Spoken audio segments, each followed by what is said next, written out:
In the name of Allah, the most beneficent, the most merciful. Assalamu alaikum. My name is Emilia. I'm from South Africa. I moved to the United States in 2007. I was always intrigued. I've been living here for 4 years, and there was something missing. I just didn't know what it was, and I just started going to the mosque. And I was there every Friday, but I still had questions. There wasn't anybody in the mosque to answer my questions, because obviously everybody comes to Jummah prayer, and after that some people have to rush back to work. So I didn't really know who I can talk to. So I started doing some research, watching videos, and then I was looking for dawah centers close to my area, and I came across the WhyIslam Center. So I came in here and I had a nice long conversation with the sister, and then I took my shahada. And ever since then, WhyIslam has been really helpful. They offer Arabic classes online, so you don't have to come in every day. If you have a really busy schedule, you can just log in. And they also offer start beginners classes for new Muslims, which has been really helpful. And they have it's like a family, because when I found out that my father had passed away, I actually called this place first, and I came here and I spoke with the lady upstairs. So they've been really helpful. I feel like a new person.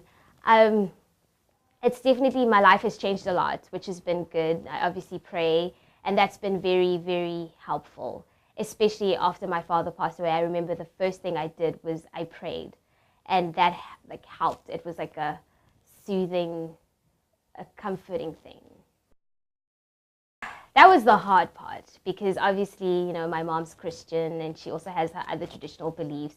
So she didn't really understand why I took it and why I became Muslim. But she's now eventually starting to understand. And I had told my dad, mashallah, before he passed away, and he was just happy with it. He was always just about, you have to pray.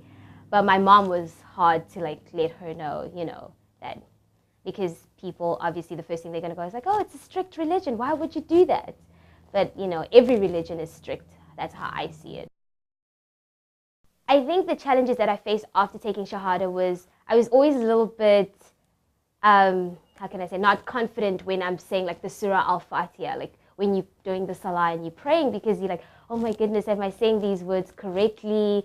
And then am I getting distracted? I hope it's, correct. So those are the problems, pronouncing the words correctly and making sure everything is the right way is one of the problems that I've faced. But other than that, I think I've had a good support system.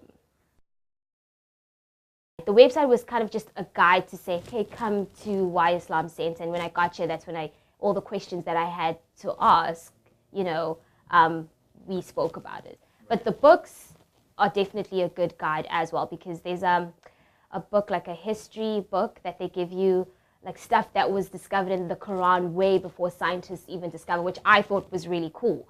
So that stuff is also very helpful.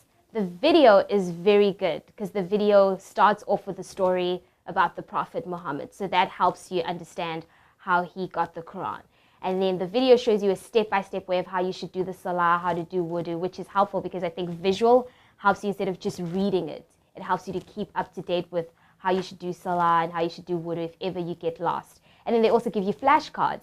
So when you're praying, you can put the flashcards on the floor, and if you don't understand it, you can read until you finally get to memorize the Surah Al-Fatiha. But until then, you have pictures right next to the flashcards to show you what you should do. So the visual helps a lot. I would, if you're like looking for information and not sure yet, I would say still look.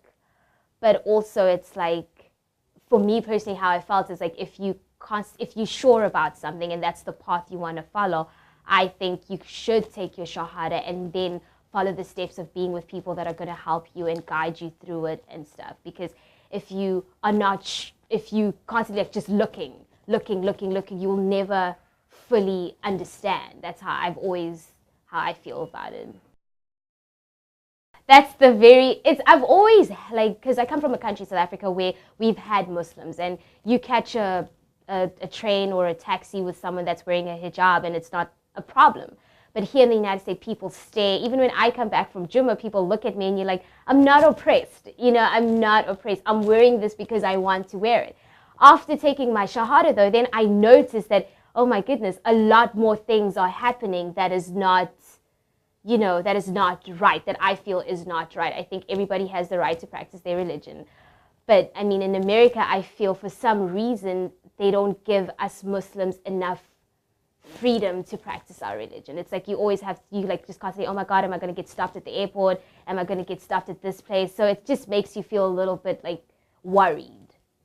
And after I took my Shahada, I read this article actually where they were, I guess, what happened in Newark with the Muslims in Newark. And I was like, that is not fair. Like these, you know, you have students that just want to be together and discuss, you know, Islam. And then all of a sudden you can't really do that because you don't know if you're being watched or, you know, so it's very interesting, the dynamics. My response is that I think people have misinterpreted Islam, because the more I study about it, it's the more I see that it actually is a peaceful religion. But people have misinterpreted what it really is about. People just are assuming without really knowing about the actual religion. So